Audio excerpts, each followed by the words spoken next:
Africa Cup of Nations Championship starting in January. So as things stand, Salah and Mane are out of the running for 4 Premier League games. As things stand, there's always a bit of trading that goes on, which is completely fine. And you know, everyone, it's agreed between country and club. But as it stands, 4 Premier League games, 3 of them are away, actually. 2 away ones at Chelsea and Leicester.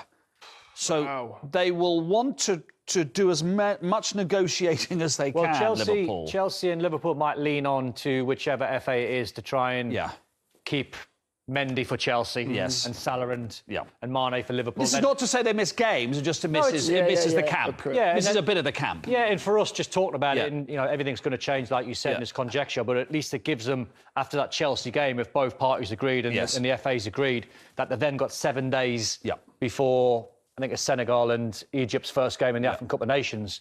So it gives them that sort of week of rest.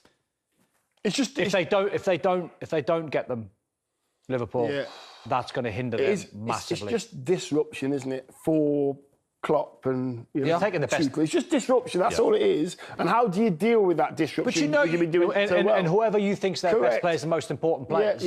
Liverpool are losing 2 of their most important players. Agreed. Mane and Salah are huge. I mean, they all know it, and you know sometimes managers go, "Well, when you sign an African player, this is going to happen every other year." You know that, and you have to deal with it. You have to deal with it. You get a squad of players that you know are going to play 2 or 3 games for you while those guys are away. I might be wrong, but I'm sure a couple of years ago, didn't the African Cup of Nations move to a summer? Yeah, they wanted it to, obviously, in keeping with the World Cup and the Euros, and it, you know, with COVID and everything, has slightly thrown a spanner in the works. So you have a month of, let's just say, for argument's sake, you have a month of Firmino, Jota and Origi. That's good, but it's not the same ring, quite clearly. No. It's not the same terror in the defence of the opposition. You've got to play Leicester and Chelsea. No. That's the 2 games. That's high standard stuff. Does this underline maybe what I think even a lot of Liverpool fans think, which is Liverpool are an outstanding team, but do they quite have the depth of City and Chelsea when it comes to winning the league? Origi, who was it? Jota. Firmino. Right? So you got those 3 up top. Yes. Straight away now, if I'm City and Chelsea, I'm going bam, straight up the pitch.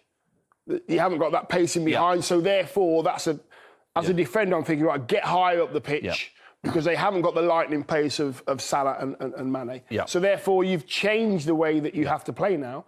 Liverpool will have to play more passes inside their own half in order to get up the pitch, rather than the pitch being massive. So that's a massive change for Liverpool. It might be a different style from Liverpool. Correct.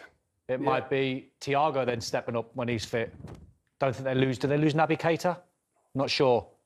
They do. So they lose Naby Keita, another one that they might lose. So it could have lent on a different sort of style and more bodies in the middle of the park. But you know, if you saying about Liverpool's lack of depth, comparative.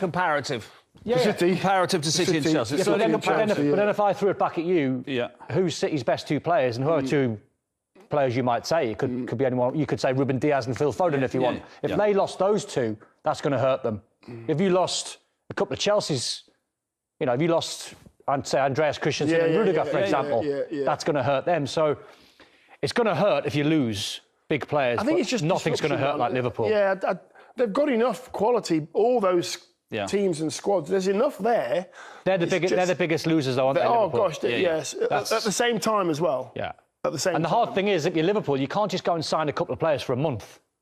No one's trying to replace them, because as a player, are you going to sign? Particularly not that we've got a World Cup starting almost to the day this time next year. Nobody is going to risk their place in a potential World Cup squad by going somewhere and not playing and then suddenly being out of the eye of the manager, are they? Firmino will be staying around, of course, during the African Cup.